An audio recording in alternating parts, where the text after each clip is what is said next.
Welcome to the Brian and Philly show. Once again, Brian's not here. At some point, you have to question whether Brian will ever be here, and I don't know. So I'm going to leave his name on the podcast title, but I'm just going to cross it out, So, if he comes, we'll uncross it, but if he doesn't, whatever. All right. I have 10 topics in the hat, and I'm going to draw out 5 of the topics and discuss them. I mean, what else did you expect? It's just me here because Brian's not here once again. Let me shake this up a little bit. All right, first topic. Elon Musk. Okay, so Elon Musk said recently, that guy with the flamethrower, that video games helped him develop a passion for software and coding. And I actually agree with him on that. I think video games are very helpful in inspiring people to actually code their own games and then eventually computer programs. It's kind of in the news because Donald Trump blamed gun violence on video games and mental health recently. And I don't agree with that really. Yes, video games are violent, but I think that the issue comes from something a little bit greater than just video games. They might play a role, but I don't think you can blame them wholeheartedly for gun violence. There's a larger issue, I think, in America, and it's not so much banning guns, but it's like making them, I guess, harder to obtain, and that's the debate from obviously the right and the left sides of the political spectrum. See, I'm not fluent on gun laws, so I can't speak to it with too much confidence, but I think that there's an issue. So people argue that there should be stricter gun laws, and then people don't want stricter gun laws. I think there needs to be increased checks on people who do receive guns. Maybe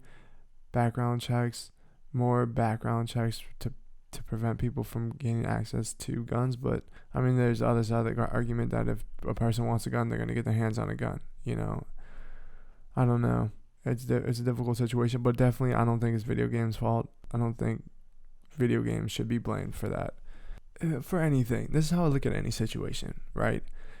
It's like you have to think things through. Give yourself time to think things through and solve a problem effectively and efficiently. Don't go off your emotional reaction. And every time there's a shooting, at least here in the United States, people get on social media, people start blasting one side or the other, and then that doesn't solve anything. It really doesn't. There might be another way to actually attack this problem rather than just going the traditional route, which is just attacking whether we should be allowed guns or not. Maybe try a different approach, because obviously that approach that I just mentioned hasn't worked, right? It hasn't worked. So why keep doing the same thing over and over again if it's going to lead to the same result? Just my thought. Try looking at things from a different point of view rather than the same point of view. Maybe it's more education on gun violence and the devastation that weapons can cause in general. Maybe it's something else. Maybe it's not. Maybe we're not looking at the problem through the right lens, if you will. Just my opinion. All right, next topic, coming out the hat. That was a deep first topic. Holy crap. Ooh, apartments on a boat. Okay, I have to look this up so I give the right information. But starting in 2020, I believe, you can buy a $2.4 million to $3.4 million apartment on a cruise ship. Starting in 2021. Very soon. I don't know the exact time period. It's sometime between now and 2021. You can buy a $2.4 million to $3.4 million apartment on a cruise ship that will sail the Mediterranean starting in 2021. These apartments are freaking nice. They're nice. The inside is crazy. I mean, it's insane. And you can have it for 25 years. Not the best investment, but it's a cool. Ooh. monthly fees are going to be about 340,000 to 240,000 to 340,000, or 10% of the cost of the apartment. But who cares, right? You're on a freaking cruise ship. I wouldn't buy a apartment for that much on a cruise ship that you might use like 2 or 3 months out of the year, and it's gonna last you 25 years. I mean, I guess if you have the freaking money, go for it. But I mean, also, like, it's a small cruise ship. It's a freaking small cruise ship. Like, it's not that big, so there's not gonna be a lot of people on there. I would think it would be more fun going on like a Carnival cruise ship where you have like hundreds of people on there and then just having fun with them, rather than being on like a private cruise ship with like 15 to 20 other families on there that are just going to be tanning out on the deck all day. I mean, that's just my thought. I wouldn't really buy it, but I mean, hey, if anyone out there has that kind of money and wants to buy it, please invite me. That would be so cool. That honestly would be so cool. I will take care of it when you're not using it, in those winter months, even though there's not really winter months in the Mediterranean. But okay, next topic. Shake this bad boy up. Ooh, Cardi B. So Cardi B went on stage. I saw this on CNBC. I don't know what she was doing. She was doing something. I don't know when this was.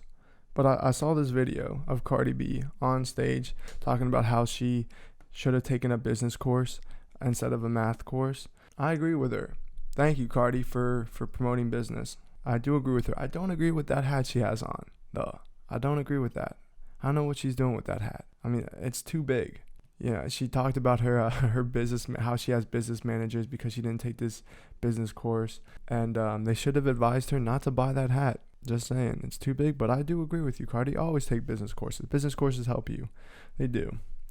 Coming from someone who is not making any money right now and took business courses all through college. But it's helping me. It's helping me. Cardi's right. Cardi's absolutely right. Love you, Cardi. Okay. 2 topics left. Oh, we're down to 2 topics. I'm introducing this new segment into the show called Photo of the Week. I'm doing it because I can. I can do it. So let's admire this photo real fast, and I'll walk you through it. Okay, look at this. This right here is me eating ice cream at McDonald's. The greatest freaking restaurant in the world, McDonald's. Look how happy I look. I look so freaking happy. 69-cent cones. They were playing Frank Sinatra. Like, come on, doesn't get any better than that. I love McDonald's. If you don't like McDonald's, there's something wrong with you. Okay. And no, McDonald's doesn't sponsor anything I do, but I wish they would, because I love them. I do. I freaking love them. Go to McDonald's, get your 69-cent ice cream cone. Just saying, it's delicious. Hamburgers are good too. Okay. 2 topics left. I gotta get. All right. Ooh, Walton's wealth. The Walton family owns Walmart, and have to look this up again. Sorry, so I don't give the wrong information. But apparently, they make $70,000 per minute, $4 million per hour, and $100 million per day. Their combined net worth is $191 billion.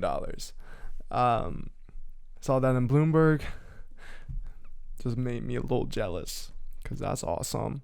But honestly, so people criticize how the gap is widening between the wealthy and the poor, and capitalism is destroying the world, blah, blah, blah, blah, blah, blah, right? Whatever. Maybe, and this is coming from someone who doesn't have any money at all, keep in mind.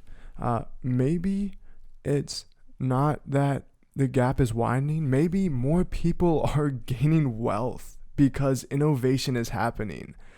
I would rather live in a world where you can have nothing and then make a lot of money than live in a world where you are just okay all the time. Like, that's not fun. What's the point of life then? If you're guaranteed something every single day and then you can't achieve anything more than that, like, what's the point? Like, that's not fun at all. There's no challenge to that. I hate when people go, oh, well, the gap is widening. Well, That's because people are making more money. More wealth is generating. Like, more wealth is generating throughout the world. There's more millionaires today than ever before. And I mean, that makes me so mad. Like, people are becoming more innovative. Technology is allowing us to expand the wealth spectrum. It just frustrates me. Like, it frustrates me. Like, let people work their butt off, make something great for the world, help other people, and then enjoy wealth, and then encourage other people to create their own wealth, and then create the same cycle over and over again. Get that positive cycle going. Not freaking let's all stay the same and be at the same place in life. That's never going to happen. You always are going to have one person down here and one person up here. And then the goal is to bring that person up here. And then that person will help the next person down here to get up there. And then we just keep going and going and going and going and going, And it's the positive cycle. That's how we make the world better. It's like, holy crap. Having a system where everyone's just right here isn't going to propel the world forward and make society better. If we keep on generating wealth, innovating, more and more people will be rotated out of poverty. And it's like, eventually we might do something amazing, rather than like, let's destroy the wealth gap. No, that's stupid. That's so dumb. Like, let's encourage people to make money, and then they can then help the people below, and then encourage them to innovate, and let's improve the freaking world. Like, holy crap, man. Golly, sorry, that just makes me so mad that everyone freaking bashes on people who make money because they work their butt off. Like, it's so stupid, man. Like, come on. And yes, I know people who don't make a lot of money also work hard. And another thing, let me just tell you about taxing the rich real fast. Governments suck at allocating money. They absolutely suck. Like, they're so slow. They're so inefficient. They're terrible, all right? If I'm a billionaire, I can allocate money better and help people below me better than the government can. Let me tell you that right now, all right? There's so many freaking con artists. No, I shouldn't say that. There's a lot of misappropriation of funds in the government, all right? There's billions and billions of dollars that get lost every year in the government, all right? So that's stupid. I hate when people bash the wealthy. Okay, maybe if they're unethical in their means and they like exploit people, then we need to lay it on them with the criticism. But like, people who ethically earn their wealth and then they get bashed is just dumb. Like, come on. We should be encouraging them to help others innovate. All right, last topic. I don't know why I shook the hat. It's the last topic. Oh yeah, there's supposed to be 10. There's not 10 of these. There's only 5. I only wrote 5 because I was like, screw it. It's kind of late. So there's supposed to be 10, but there's 5. I'm just gonna say it now. Last topic. Neymar, otherwise known as Neymar Jr. or Neymar de Silva Santos, plays for PSG. I'm rolling the clip of Kylian Mbappe pushing him out of the PSG photo. That was so savage of Kylian. Anyway, Neymar's probably gonna go to Real or Barcelona. He's apparently completely removed from the PSG squad, and I don't know if that's because of the talks or because of this video of him embarrassing his PSG teammate. That's crazy. He's a great player, a little bit of a diva sometimes, but I like him. I think he'll probably end up going to Barca to play back with Leo. I don't know. PSG already has a stud in Kylian if he stays with them. Yeah, so Neymar's looking to leave. I'm telling you, he embarrassed that guy. Let's roll that back one more time. He absolutely embarrassed that guy. I'm just gonna keep it on the loop behind me because it's crazy. I think that's it for the Philly show. It was fun. Maybe Brian will be here next week. Maybe he won't. Who knows anymore, Catch y'all next week. Make sure to subscribe to Bradio. Here, oh my gosh, I got it in my mouth again. Here every week.